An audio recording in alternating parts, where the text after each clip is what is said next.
we work primarily with governments and businesses. And one of the programs that we do is we are a state data affiliate, so we can get a lot of data through the state demographer and other sources. And today I'm here to kind of give you an overview of our economic trends and what we can expect to see coming forward and how we weathered COVID. I will be using the most recent data I have where possible. As you know, it's early in 2022, and it takes a lot of data geeks a long time to compile numbers from the previous year. So most of my numbers are 2020 and 2019 for comparison, and I use 2021 where possible. And I know that as decision makers, having good data and having good information is helpful so that you can make informed decisions. And so I hope that this will be valuable to you today. So the first thing I want to talk about is the elephant in the room, and that is we are all having birthdays. We are all getting older. And because of that, that is affecting in our region our labor force. It's affecting our economy, our housing. We all know we have a shortage of housing stock. And it also impacts our public finance and basically the affordability and the money that we have in our community. So I'll talk more about that. There is a web link that I just wanted to refer you to. We have data dashboards and we have specific Cortez data on this link, and you're welcome to look at that. We also have Montezuma data. We do all the counties, and then with Durango and Cortez, we're able to do it at a municipal level. Okay, let me be, sorry. Okay, so let me start off with some general information. This is employment throughout the 5 counties of Region 9, and you'll see that the counties are color-coded, and Montezuma is in yellow. And what you'll see is over time, we are growing at a very slow and steady rate. You'll see that the national recession actually impacted our job numbers even more than COVID has. So you can see with COVID, we did lose jobs, but it wasn't as much as we did in the national recession, which we did see a 2-year lag and delay, but the projections are that we will continue to grow at the rate that we've been growing prior to COVID and to the recession. So this is our 2020 employment by industry and wage. Now, obviously, every industry has low-wage jobs and high-wage jobs. But what we look at is overall, are there medium, low, or high-wage jobs? And just so you know, between 2019 and 2020, government went from a median wage job to a high-wage job. And some of that they really believe is because other businesses were impacted so that the average wage changed enough. And you'll see that the most jobs that we have in our region is government. We only have about 55,000 jobs throughout all 5 counties, so that's why I try to show it by region rather than individual counties. But government includes public education, it includes the Park Service, it includes all of our public land managers. It's not just local government. And then retail trade, no surprise, is second. And then healthcare, social assistance, and you'll see that the jobs, some of the ones that have the highest wages are the ones we have the least amount of in our region. So this is the same chart you saw earlier, but on the bottom it shows the change between 2019 and 2020. So over all of those industry sectors. Now, if you're not sure how the industry sectors are calculated, they are self-selected by businesses. So if I am a construction company, for example, I can choose to be under construction, or if I am a large construction company and I do engineering and design, I may choose to be under a different category like management of companies. So those are all self-selected. What this chart is showing you is that just about every industry lost jobs between 2019 and 2020 except agriculture. And what we believe happened with agriculture is that folks that do have an opportunity to either grow their own food, if they did lose a job, they actually invested in their own business in agriculture, and also the local food movement did have a play with that. And the number of jobs is kind of the waterfall across the top, and you'll see obviously that accommodations, food services lost the most jobs. I want to give you a real quick economy lesson. This is very generic. So think of Cortez as the yellow, or Montezuma County as the yellow ball. Money comes into our economy through a variety of sources. That can be tourism, that can be agriculture. When I grow a crop and I sell it outside the region, that money comes back into our economy. Also transfer payments, which are retiree benefits, that money comes into our economy. The dividends, your stock, if you make money on stocks or rent, all that money comes into the economy and it circles within our economy. And then you have two buckets within the economy. One is indirect based services, they call it, and that is directly related to the money coming in. So for example, tourism. Hotels would be indirect based to tourism. If we don't have tourists, then that money and those jobs go away. The other is residential services. That's your food store, that's your schools, that's your law enforcement. Those are all the jobs that make the economy run, but that are not reliant on new money coming in directly. And then you, of course, every time you shop in Farmington, I'll just say it, money goes out of our economy. It also goes out if you, are paying taxes or you are paying for products that are not in the area. The problem with economies is for them to be healthy, they have to have more money coming in than going out.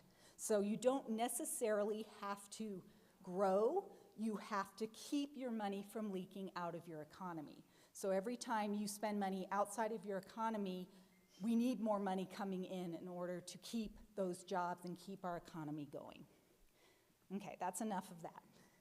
So this is our Region 9 economy, and the green, the direct base, is 68%, and that is the money that comes into our economy, and I'm using the 5 counties again.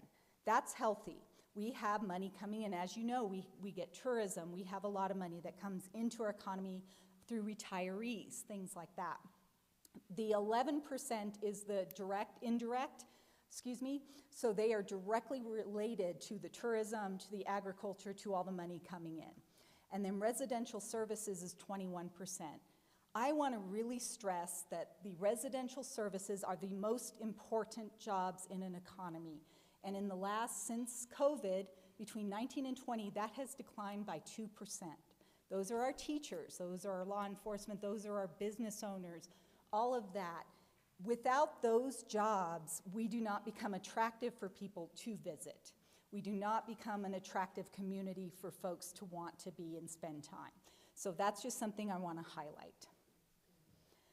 Now, this is the direct base industry, that's 68%, broken down by what it's made up of. The good news is between 19 and 20, there wasn't a lot of change. You'll see that that was really consistent. But no surprise, these are some of the things that are in the direct base economy. Tourism, households is your retirees. And you can see how big a percentage in our region retirees are. Agribusiness, mining, that includes the energy industry. Manufacturing, government, again, that's more public lands, federal government. Regional services are things that they can't tie to one county. So the college, healthcare, things that kind of bleed over into other communities. You can't just say it's a Montezuma business. So this is the breakdown between our counties, the percentage of jobs in those industries. So what you'll see is that in 4 of our 5 counties, retirees make up the most percentage of the base industries. So the jobs that are created in our economy are due to retirees. This is not bad, this is not good. It just is what it is. And then you'll see San Juan, the largest money coming into their economy is not retirees, it's tourism. And then if you look at Dolores, they have a large percentage of agribusiness. And this is just new money coming in. It's not saying good or bad or indifferent. Now let me talk about money. So this is all the money that you and me and everybody in this room has by county. So if we look at Montezuma County, the first one, transfer payments, is retiree benefits, okay? Veteran benefits, money that's coming in to your economy. And look at that as a very large percentage. So Montezuma has a lot of retirees, no surprise.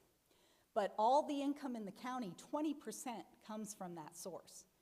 Then you look at dividends, interest, and rent. So that's our savings, that's our verbos, our rental income, and you'll see how that compares across the region. No surprise, La Plata is bigger with that. They have more of a vacation rental type of economy.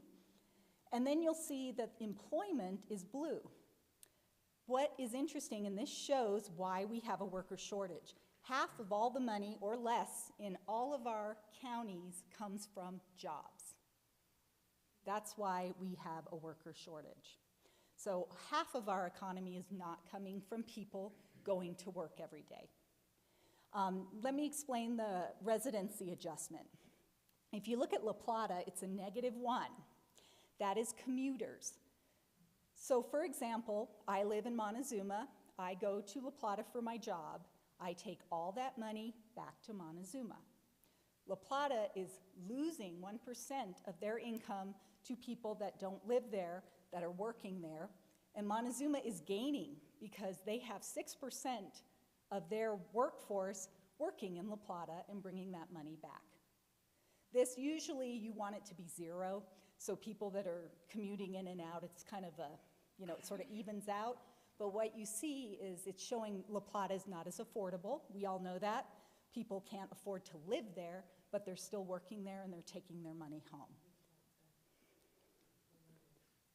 And then this is the region over time. And I want to show you that because you'll see that employment, let me go back. Employment has declined over time. That first bar is 1970. The last 2 bars is 2019 and 2020. And you can see that our employment as a base of our economy is getting smaller and smaller. And now we'll talk about what we can do about it and why that's happening. But you'll see just in the last year that change. And you'll see that retirees are growing. And again, I said we're all having birthdays. Some of that we can't help, right? Okay. Let's see here. Okay, so this is the Colorado population change. This is all of Colorado to give you an idea. The blue is natural births and deaths. We have so many people being born each year. We have so many people that pass away. That is the blue. Those are Colorado residents. The red are people migrating into Colorado. And what you can see is that is not consistent. That depends on the economy. It depends on different things that are happening. You'll see there was a dip, obviously, around COVID because a lot of people aren't thinking, wow, let's just move to Colorado. What we were seeing were people that lived in Colorado were relocating to more rural areas, but we weren't seeing people leave one state to go to another state. And then you'll see moving forward, the projection is that our net migration will increase, but then continue to decline. And the reason for that is that we are not affordable compared to other states. We are becoming more and more unaffordable.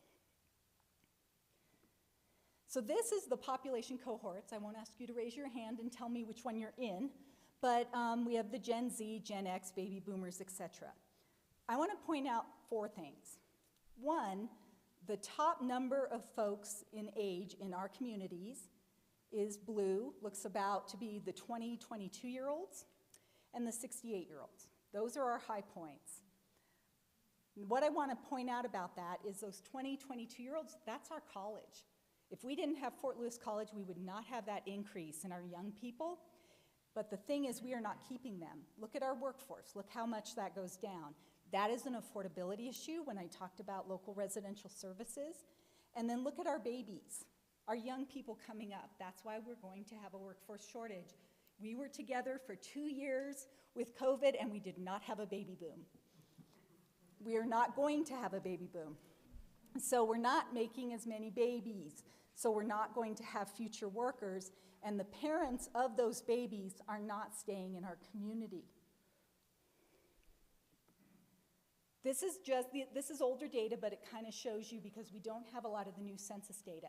This shows the under 18 population. If we want to have workers in the future, we need to keep our babies. That's all there is to it. And what you'll see is that we are losing our young people. And that doesn't mean we want them to go to college, but we want them to come back. We want them to, most kids never want to stay in their community for a little bit. They want to spread their wings. That's okay. but we want to bring them back, and we want to bring them back with their families, and we want them to have jobs. So you're starting to see the theme. Do we have enough employment? Do we have affordability where we can have our families? So right now, really only on the Front Range are they able to keep their babies. Okay. So this is the 18 to 64. This is the good news. This is the forecast. This is what our state demographer says is going to happen over the next 10 years. If you look at our region and the Western Slope, they say we are going to attract young people. And if we can put some things in place, we will attract young people, and we need to attract young people. Some of the things have to do with affordability, have to do with housing, and have to do with all the other things that we know we need to work on, like having jobs. Okay? We are also very attractive to the 65 and over. And what we're seeing is the people that are 65 and over that are moving in tend to be more affluent, so the pricing isn't as critical to them because they're picking a place they can afford. And if they pick here, they can afford it. But people who are already here with families, it's very hard to afford as prices continue to go up. And this is Colorado overall. The other thing I want to mention is that of under 18-year-olds, more and more are ethnically diverse. We are no longer white. This room is white, pretty much. But we are getting more and more diverse. So if we are going to have workers, we need to be able to hire people that are of different ethnicities than ourselves. And this is the trends that we're seeing. So basically, the people that are having more children are more diverse. And we need to be able, if we need workers, we need to be able to recognize that and make sure that we welcome them into our place of work and they don't move away. Now let me talk about housing. So this was a study, and you can find it on our website, done by the Housing Solutions for Southwest and the Southwest Colorado Council of Governments. And basically, I don't like this chart, but what it shows is in the next 2 years, in case you guys haven't heard, we have a housing stock shortage. In the 80s, construction was a primary driver of our economy, and we would see over 400 building permits a year for housing. In the last 10 years, we're not seeing more than 200 a year throughout the region. And so we are behind in the number of houses just for our existing population. And so what this is saying is that we need these different numbers of houses just to meet our current demand for low wage and moderate wage workers. If we don't meet that demand, people cannot establish roots and are not going to stay in our community, and that's going to tend to be our families. So I didn't put in high wage jobs because folks who move here that can afford to live here, they can build their house. They can find what they need. But folks that are in these lower wage and moderate wage jobs cannot. And then you'll see the second box is talking about long-term housing. Over the next 20 years, we need to be building about 907 units across the region every year in order to meet demand. And in the next 2 years, we need to build over 700. That doesn't mean they all have to be in Montezuma, but across the region, those are the numbers that they're saying. And you guys are welcome to look at all that and see what you agree to or not. Laura, do you have that broken down by county and municipality as well? Not municipality, it is broken down by county. The future, the 2020 to 2040. I believe so, but I'm not 100%. Okay, thank you. Yes, sorry about that. So now I want to talk about affordability and wages. So basically, average wages is taking your wages that are on the low end, your wages on the high end, and doing an average. And so for each county, you'll see what the average wage was, and just for comparison, I put 2019 because this average wage is for 2020. Montezuma County is, gosh, I need glasses, about close to 40,000, it's 39,804, and that is about the average, okay? So we also, as Region 9, measure livable wages. We want to know what does someone need to make in order to survive in this community. What is the cost of living for each of our counties and our communities? And we break it down by each community, including Cortez. And what you'll see is that if I'm an adult in Montezuma County, and okay, the livable wage is $28,000, and we have a formula where we look at what is the cost of living. It's called a basic expenditures budget that is, how much should someone pay for clothing a year and transportation and healthcare and all these things. And that's how they come up with this number. And I didn't give you all that information, but I can if anyone's interested. So that $28,000 is a livable wage. So if an adult is in Montezuma County making that amount of money, they can make it in the community. If they make less than that amount of money, then they have to make some choices. They may not have a car, for example, or they may not have health insurance, or perhaps they don't live close to town. They live where it's, cheaper.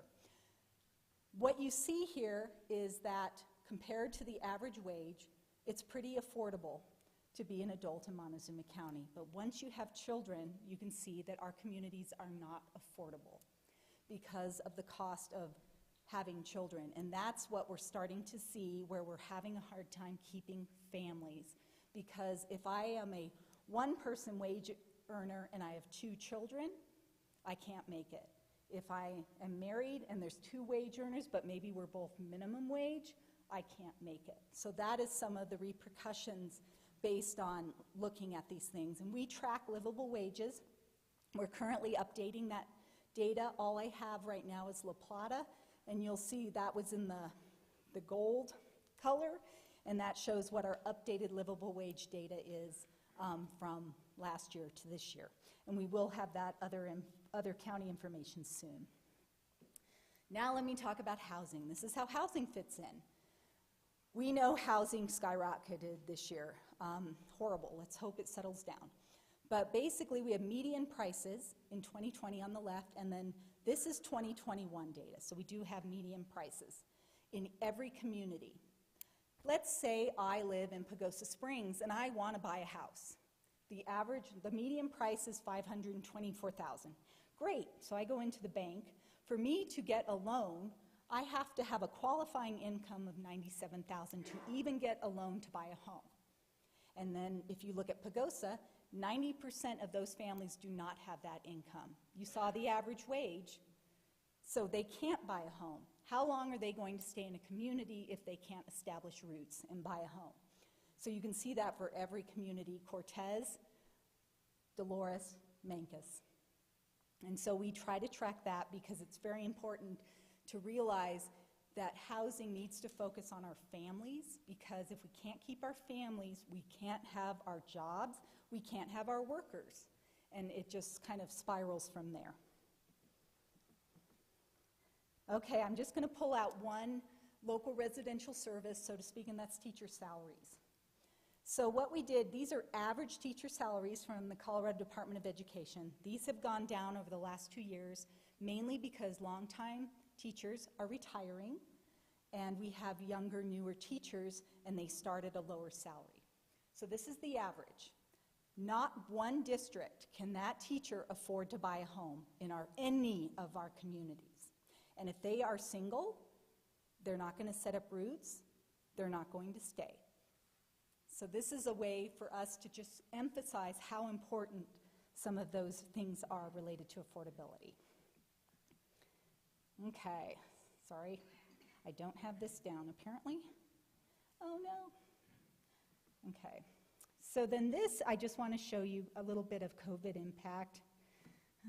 Sorry.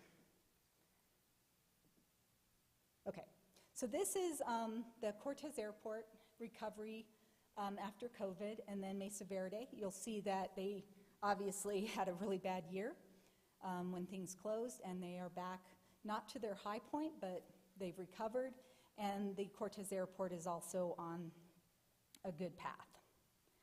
So this is really what I wanted to present, and so with all of this information, the idea is that we do have opportunities, and that's what I want to bring to all of you, that we need to preserve our local residential services. We need to figure out ways to keep our families and preserve our families.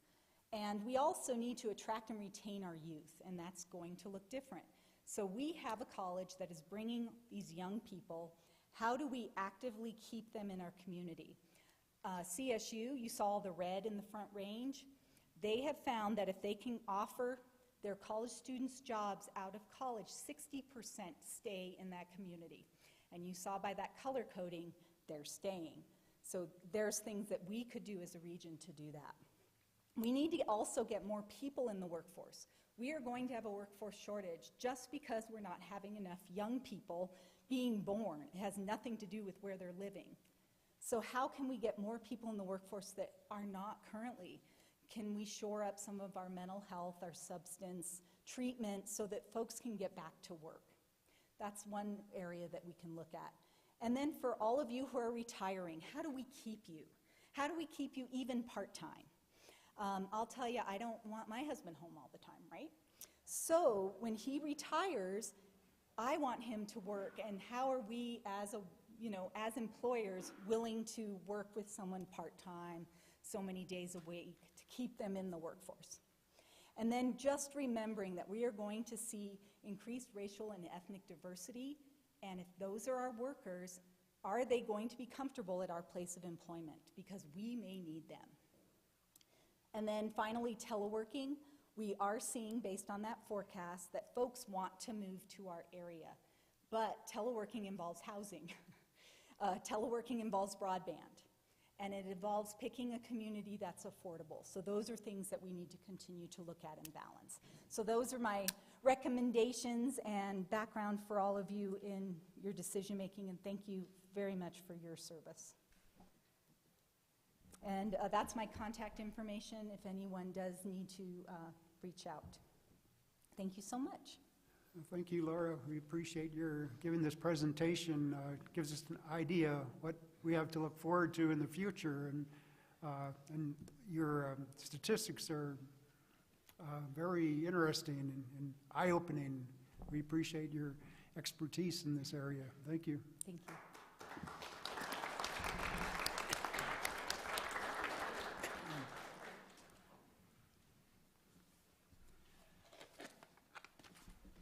Okay.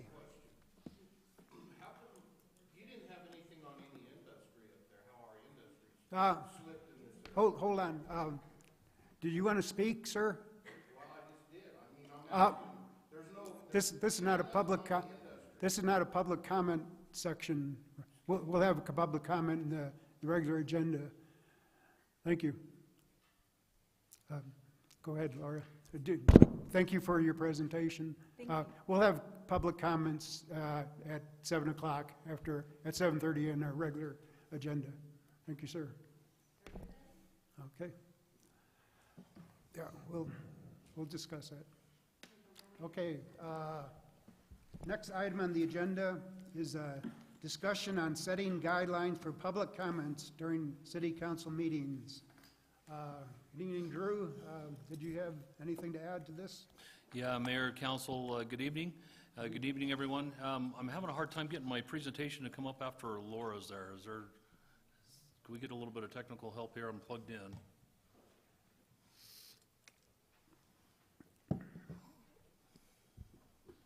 And while we're waiting, Mayor, I believe Laura's contact information was up on that slide. So if somebody does have a question, you can certainly direct that to Laura. She's pretty accessible. Right.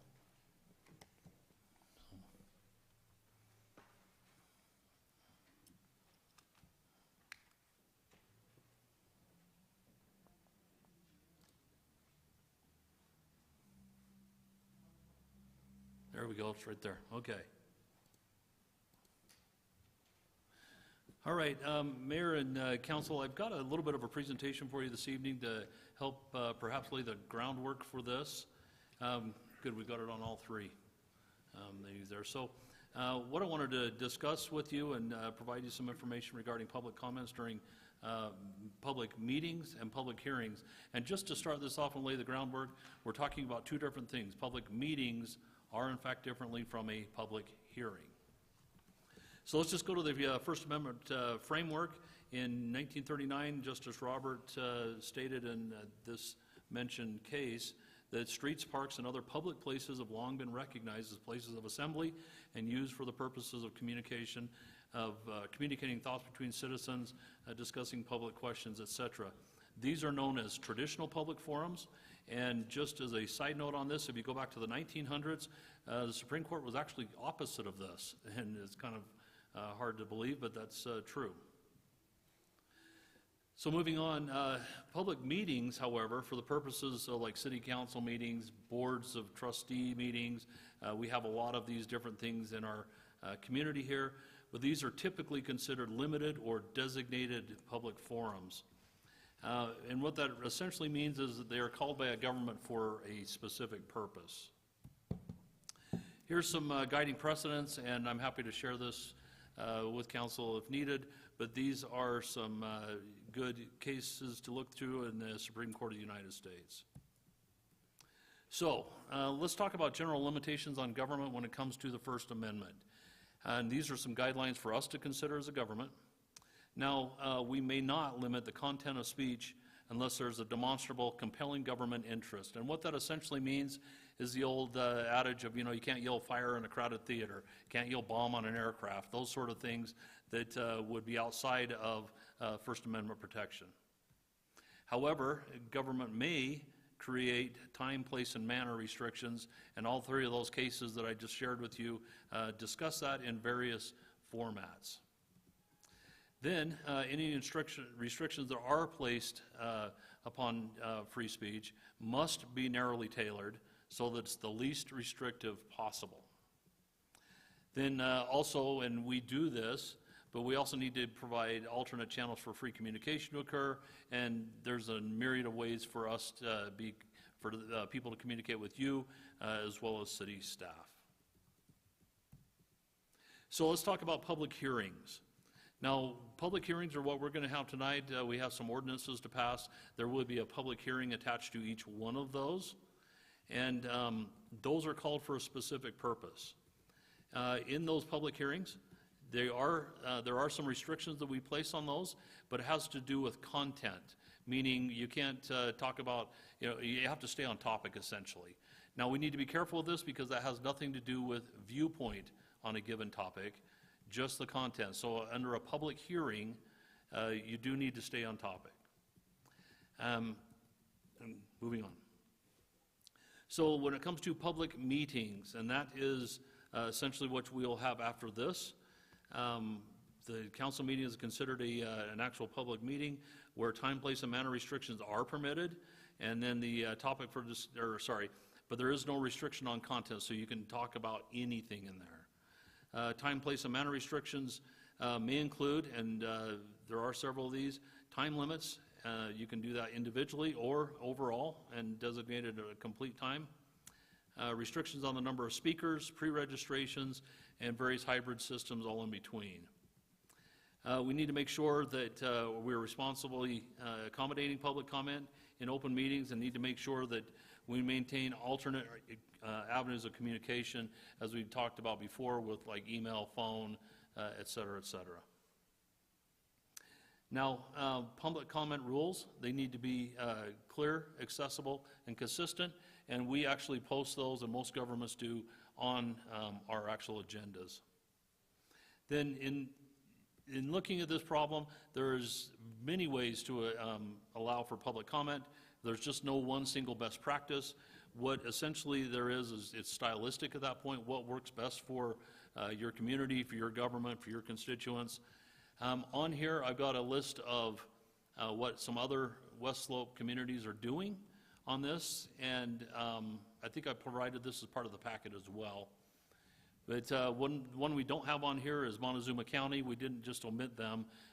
We all basically know what that is, which they don't have any restriction on the number of people, but they do have, I believe it's a 3-minute time limit for each of their speakers. So with that being said, and here's all the citations for that.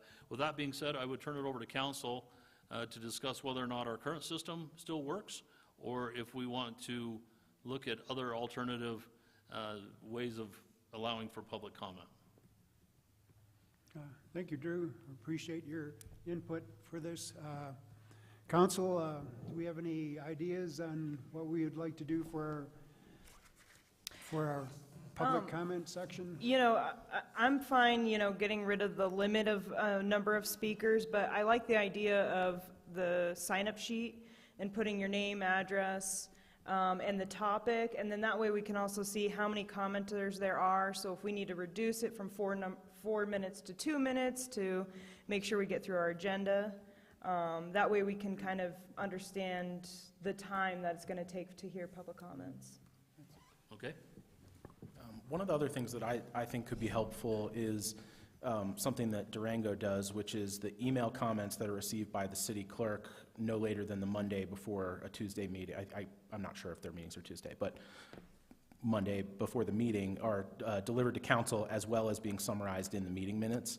I think that would make it more accessible for people who they want to send an email and they want to speak to council, but they don't have the ability or the time to come in person to the meeting, but they still want to be part of the public record. So I think that would be a good feature for us to look at adding. Well, I actually did a little bit of research. I thought about my time on council before. I started in 2004 to 2012, and I believe at that time we had a 3-minute time limit, but unlimited number of speakers. And additionally, one of the components that I really appreciated was the fact that we had time also at the end of the meeting, so that people came late, that we could also hear from them if they're willing to stay through the rest of the meeting. The research part came in when I contacted somebody who was actually on council before me. They were elected in the late 90s, early 2000s. And it appears that that was, at that time, the same thing. So a 3-minute limit, but an unlimited number of speakers. And I asked him if it was really ever problematic, and he kind of told me a funny little story about an adult bookstore that was supposedly coming in the early 2000s, and that a great number of people showed up to oppose that adult bookstore, and the meeting actually went till 3 a.m.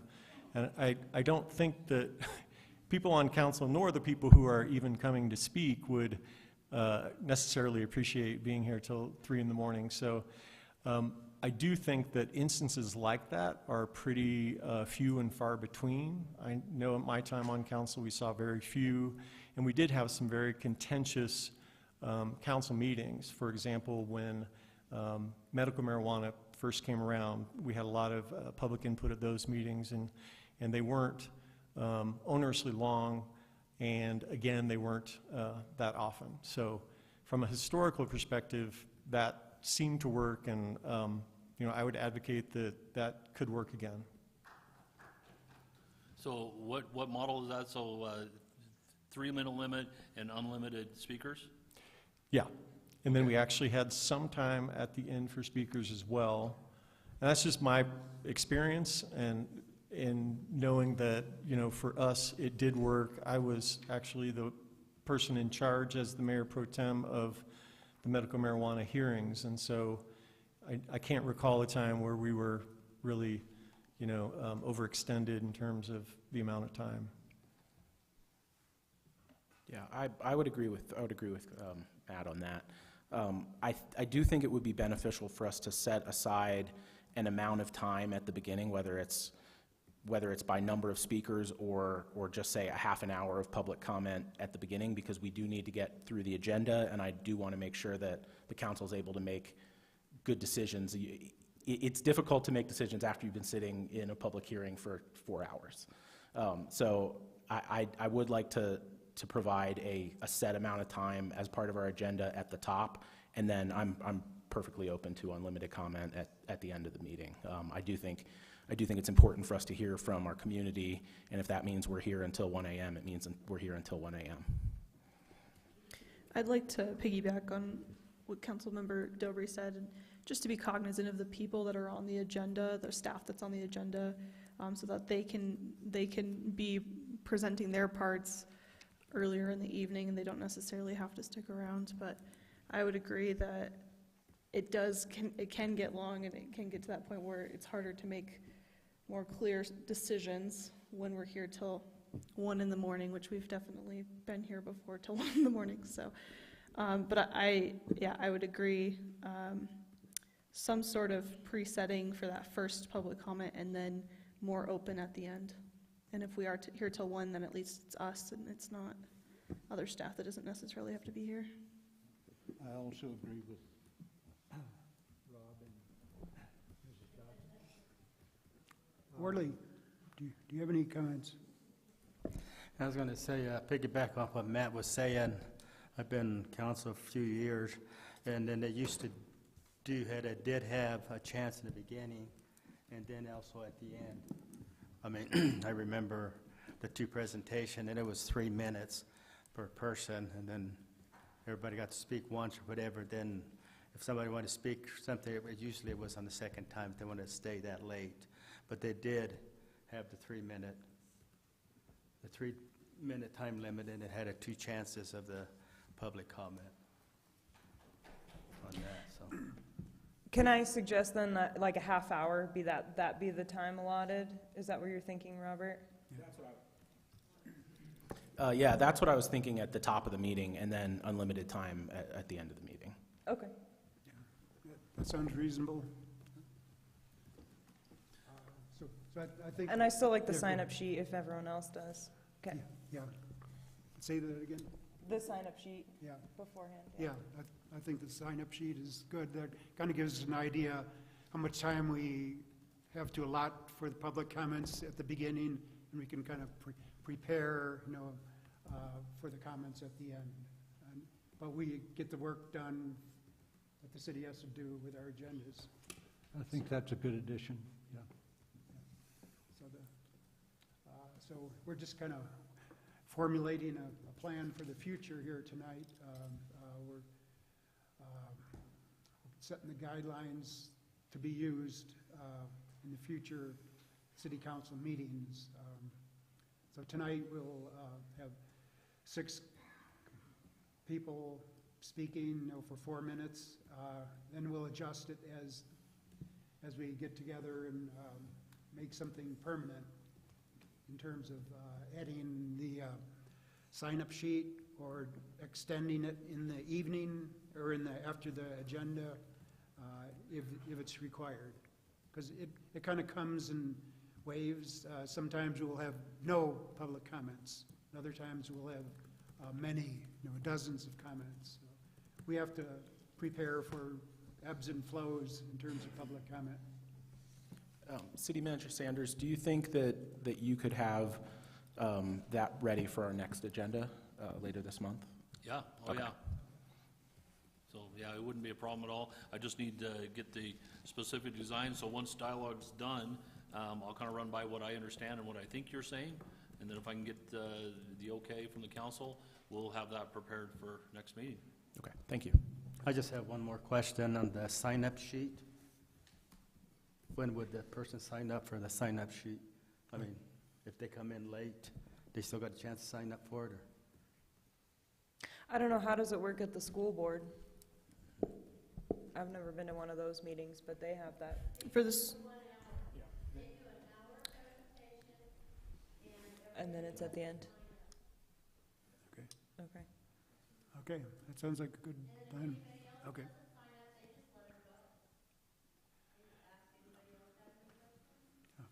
Okay, are there any other comments from the council? Okay. Okay, council, sorry to startle you already.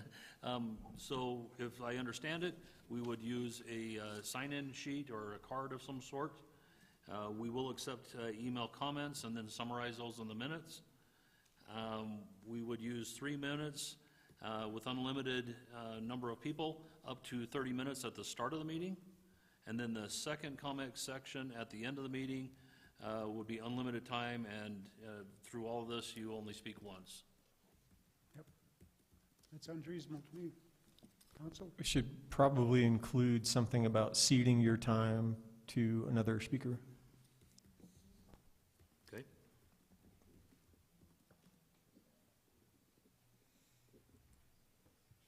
Okay, we will put a resolution together. I will share this in the interim with the mayor to make sure that he thinks that we're on track, and we'll make any tweaks and then have that ready for the next meeting.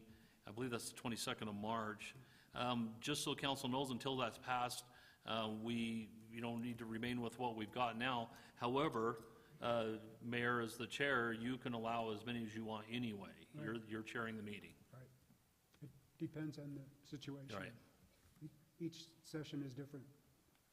I'd like to possibly add respectful language and courtesy for the city council.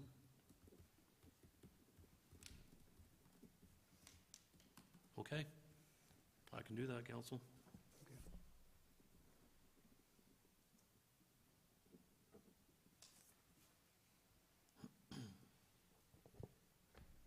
Okay. Any other comments? Thank you, Drew. Appreciate your input, and council, thank you for your additions. We'll move forward on these general council discussions.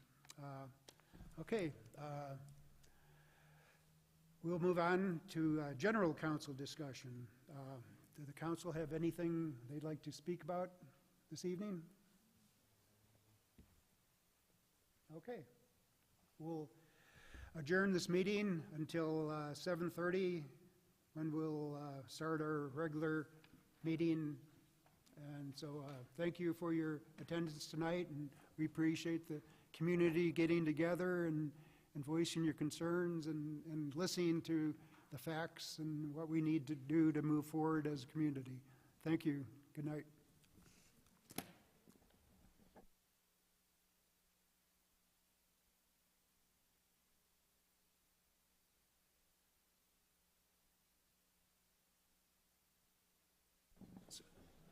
So we're in a break now. You can kind of mingle and chat, and talk to each other till 7:30.